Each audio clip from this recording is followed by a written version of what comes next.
Sebelum saya mulai presentasi kali ini, saya akan memanjatkan puji syukur kepada Tuhan Yang Maha Esa.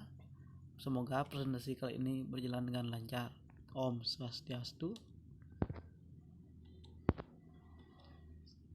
Pada presentasi kali ini saya akan melakukan presentasi praktek kerja lapangan atau PKL. Saya Imade Chandra Andika dengan judul PKL Perencanaan Pembangunan Rumah Kos di Renon Denpasar, Bali. Langsung saja, yaitu latar belakang. Seorang arsitek harus mengetahui dan menguasai kemampuan secara teknis maupun non-teknis dalam karya desain yang baik. Dalam perguruan tinggi, mahasiswa sudah memperoleh teori-teori keterampilan yang akan digunakan dalam dunia kerja nantinya. Adapun praktek kerja lapangan merupakan salah satu kegiatan yang dapat dilakukan dalam dapat memberikan pembekalan wawasan praktis bagi mahasiswa yang akan memasuki dunia kerja. Yang selanjutnya, tujuan, sasaran, dan manfaat. Yaitu yang pertama, tujuan mengetahui dan memahami unsur proses, tugas, wewenang, serta tanggung jawab dari struktur organisasi di dalam suatu proses perencanaan bangunan gedung. Yang kedua ada sasaran, dapat memahami pengelolaan perencanaan suatu proyek baik dari aspek teknis maupun non-teknis. Yang ketiga ada manfaat, dapat terlibat secara langsung dalam proses perencanaan suatu proyek. Selanjutnya ruang lingkup, sebatas meliputi perencanaan gedung rumah kos baik secara aspek teknis maupun non-teknis. Metodologi, yang pertama ada metodologi pengumpulan data, terdiri dari studi literatur, studi lapangan, dan interview. Yang kedua ada metode penyusunan data, yaitu ada dua. Yang pertama komplikasi data, klarifikasi data. Yang ketiga ada metode pengolahan data. Yang pertama ada deskriptif, yang kedua ada komparatif. Yaitu yang terakhir sumber data. Yang pertama ada data primer dan data sekunder.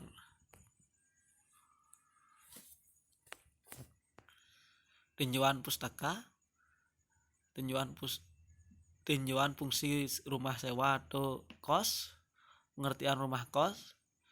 Pada umumnya rumah kos merupakan sebuah rumah atau bangunan yang berada pada sebuah pusat perkantoran atau pedesaan yang sebagian besar memiliki bobot yang tinggi untuk bisnis atau usaha. Rumah kos cenderung bukan merupakan tempat tinggal tetap, namun hanya digunakan sebagai tempat tinggal oleh para pengunjung yang memiliki tempat kerja jauh dari kampung aslinya. Jenis rumah kos atau rumah sewa, ada rumah kontrakan dan rumah susun. Pengertian proyek sebagai suatu kegiatan sementara untuk mencapai suatu tujuan tertentu yang dibatasi oleh waktu dan alokasi sumber biaya. Pengertian perencanaan, sebuah analisa secara menyeluruh dan sistematis yang menghubungkan fakta-fakta serta menggunakan asumsi yang berkaitan dengan manajemen proyek. Pelaksanaan proyek dan tahap perencanaan dalam kurung planning ada 3.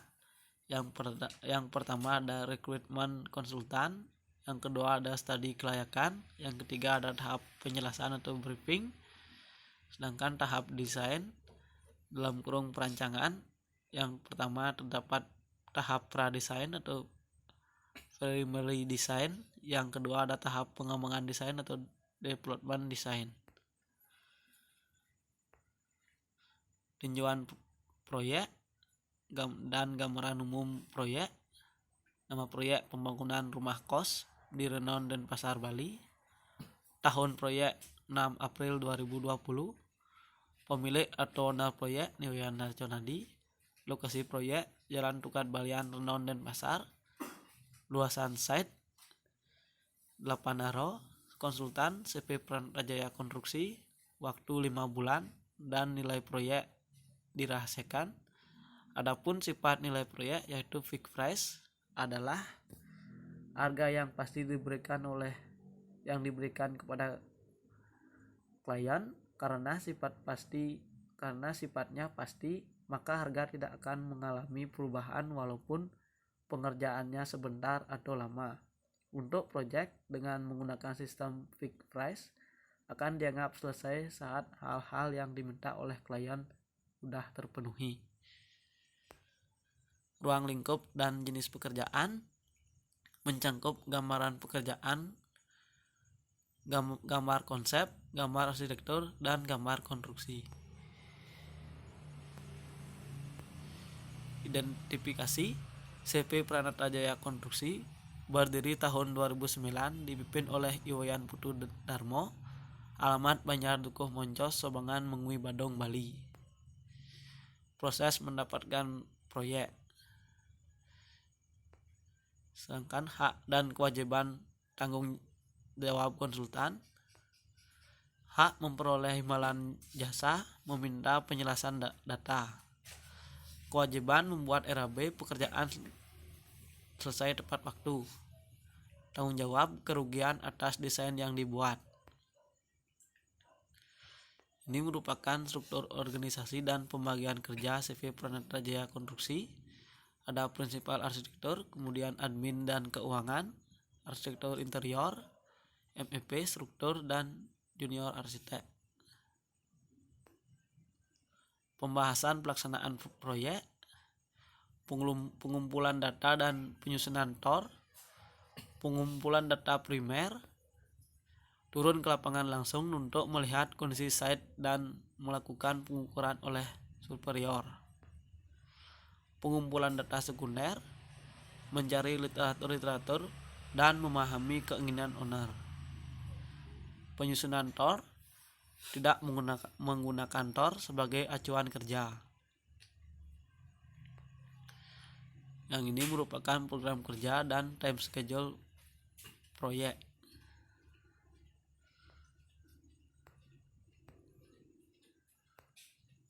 Koordinasi dan prosedur pengambilan keputusan.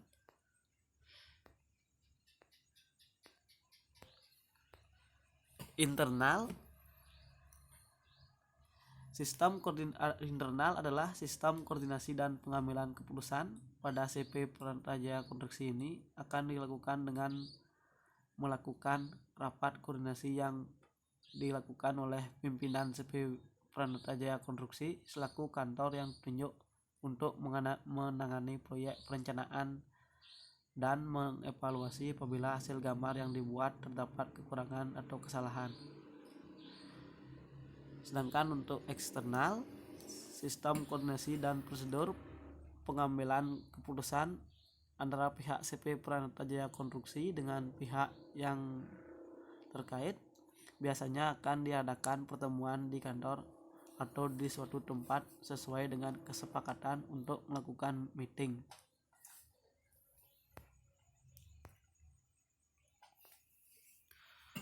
Pengelolaan studio perencanaan dan tata letak. Perlengkapan gambar, komputer, ada komputer 1, komputer 2, dan printer. Pengelolaan kantor seperti dilihat di slide, zona meja staf yang berwarna biru dan zona yang merah meja admin. Pengendalian mutu dan biaya. Pengendalian waktu, mutu, dan biaya dalam perencanaan yang dimana akan disesuaikan dengan jadwal, akan tetapi dalam perencanaan terdapat persoalan kemunduran dan kemajuan pekerjaan itu sendiri, antara lain pengendalian waktu atau time. Yang kedua ada pengendalian mutu atau quality, dan yang ketiga pengendalian biaya atau cost.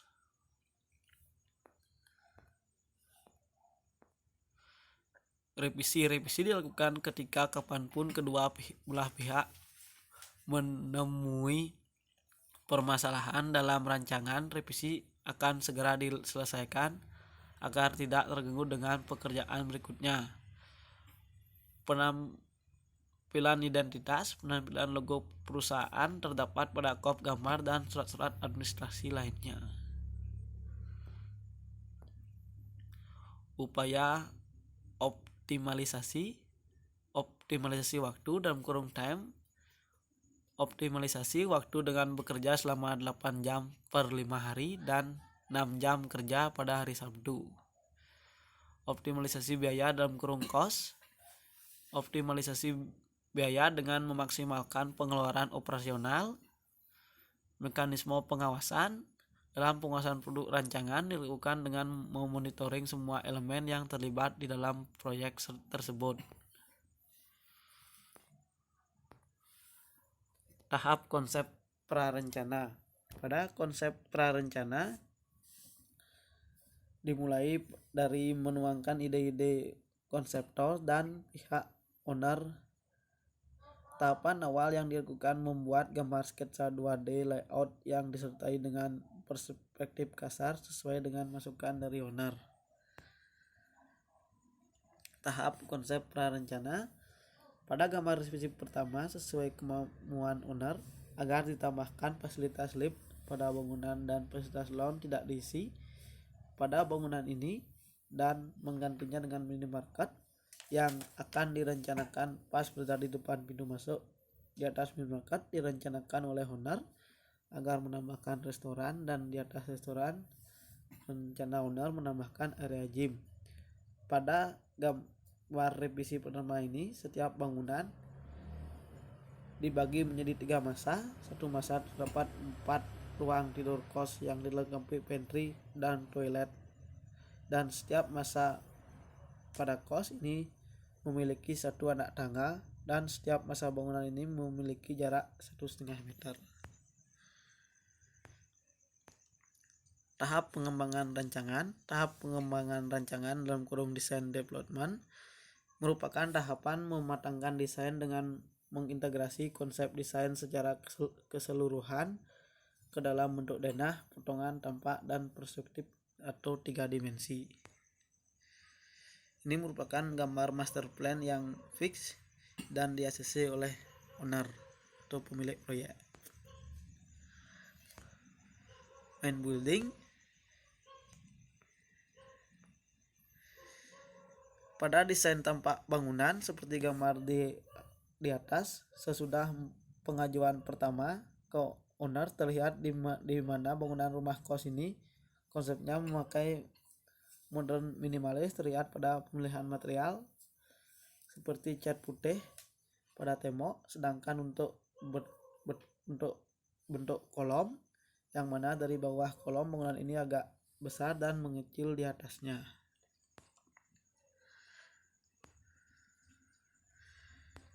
Potongan bangunan. Pada potongan rumah terlihat substruktur dan superstruktur. Pada bagian substruktur pondasi menggunakan pondasi borpel dengan kedalaman 6 meter dengan pondasi sumuran.